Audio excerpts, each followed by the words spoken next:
Okay, this is our first lesson on vectors. There will be 2 of them. Notice that there is a formula sheet in your packet. It's the last page of your formula packet, section 6.6 formulas. And so I'm going to be using a lot of these formulas off of this sheet today. First thing you want to know about vectors is that some of them start at the origin. And when they do have a position at the origin, their names are pretty simple. So for example, and these are called position vectors, by the way. So you could name a vector like this. You could simply say that the endpoint of the vector is at -2, -3.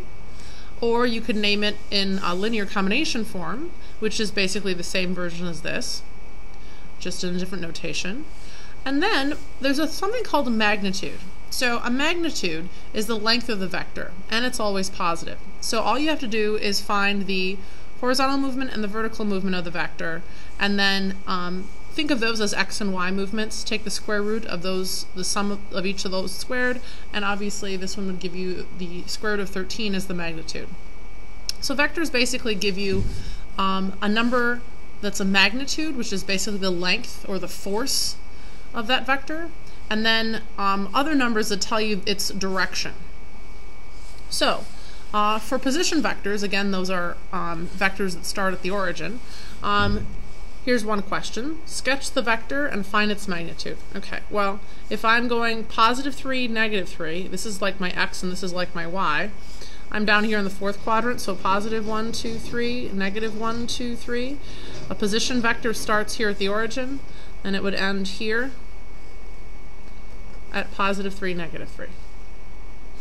Finding its magnitude is using basically this formula right here. It's also written right here. The double lines on each side indicate magnitude. So that's what I'm going to do. I'm going to take the square root of a squared plus b squared, which is these 2 numbers here, 3 and -3. So the magnitude of this vector would be the square root of 3 squared plus -3 squared. So that would be the square root of 9 plus 9, which is the square root of 18. And I can simplify the square root of 18 into root 9 root 2, which gives me 3 root 2.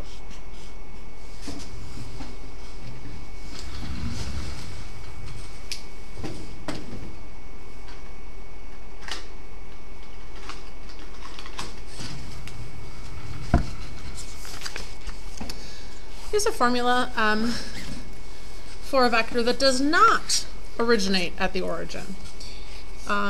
And these look a little bit different than the first ones. Basically, the numbers here don't necessarily tell you exactly where it ends. It's simply kind of the length horizontally and the length vertically that it moves.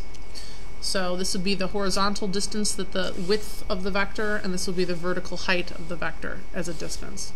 But the magnitude is pretty much the same.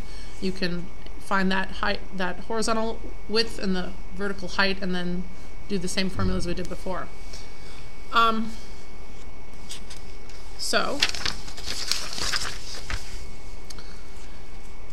right, in your textbook on page 682, there's a figure. 6.51,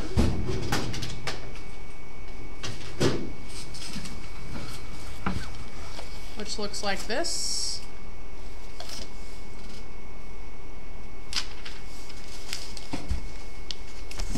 Right here. And they want us to prove that the vector u and vector v are the same vector. Remember, vectors simply tell you length and direction. These 2 have the same length, and they also have the same direction. It does not matter that they stop and start in different positions. In terms of defining what a vector is, they really are the same vector.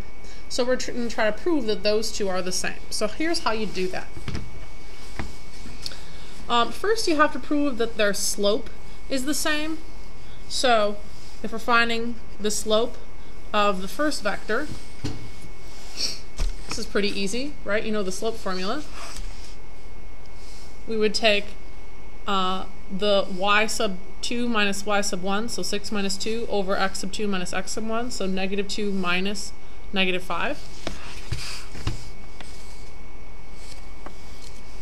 So the slope of vector u would be 6 minus 2 over negative 2 minus negative 5, which is 4 over positive 3.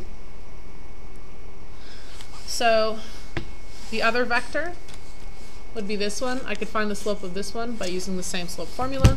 I'm going to call that vector v. So the slope of vector v is 6 minus 2 over 5 minus 2, which again is 4/3. When they have the same slope, we have proven that they are moving in the same direction.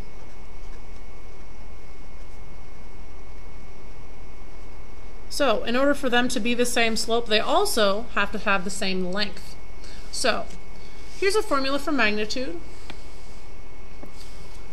So we simply take the difference of the x's squared, difference of the y squared, sum that and take the square root. Notice that this is the distance formula. So the magnitude or length of vector u is x sub 2 minus x sub 1 squared plus y sub 2 minus y sub 1 squared. So that gives me the square root of 9 plus 16, which is the square root of 25, which is 5. Okay, well, if indeed vector v has the same length, then they would have both the same direction and the same length, and yes, indeed, we would have proven that they are the same vector. So x sub 2 minus x sub 1 quantity squared, y sub 2 minus y sub 1 quantity squared equals square root of, again, 9 plus 16. So yes, there you go. That's how you prove that two vectors are the same.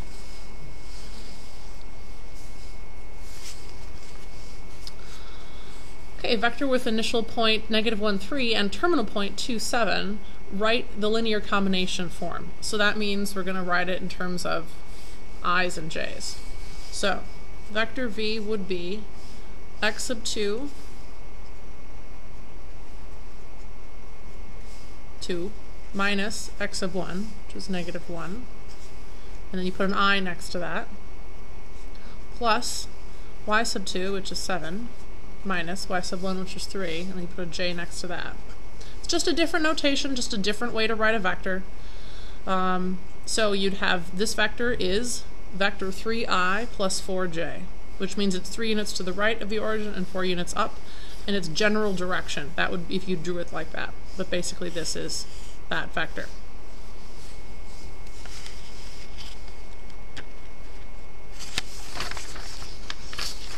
Okay, the adding and subtracting and the scaling are pretty easy, so I'm just going to show you my notes page on that. This is how you do those. You can see I'm literally just adding the common terms together. So this is vector v and this is vector w, so I added that plus that. I combined the I terms and combined the j terms.